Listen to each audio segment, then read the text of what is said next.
Business owners dealing with their third straight day of having no power and during one of the most important times of the year for their bottom line.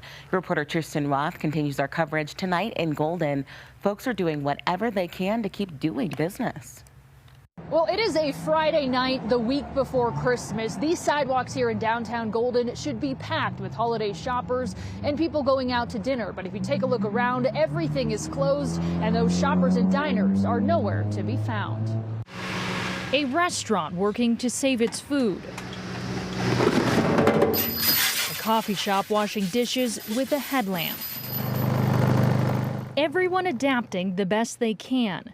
But sometimes the simplest thing you can do is open your doors and hope people will come.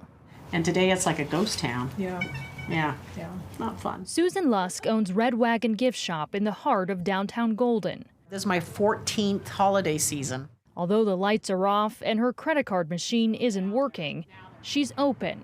Her business relies on holiday shoppers. Usually this is the week that we do our biggest sales of the year. The clock continues to tick, and the days before Christmas are running out. We're probably going to lose, our December will probably be about 20% less than what it normally is just because of this week. But Lusk is hopeful the community will show up when the power returns. Everybody really wants small businesses to succeed. I think they'll be back in force. In a nearby neighborhood, Casey Brown and his family are adapting as well. So I'm able to plug in this little adapter from Best Buy and plug in an extension cord. Power running from his car to fuel life's little luxuries. You're not necessarily suffering. You've got food in the fridge, you've got hot coffee, everything's charged.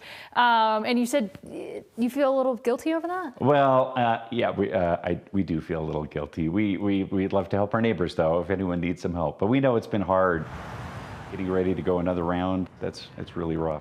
The Browns sent out an email to their neighbors with an open invite for anybody to come over for a cup of coffee or a charge. Again, everybody just doing the best they can to ride this out and support each other in the meantime. In Golden, Tristan Roth covering Colorado First.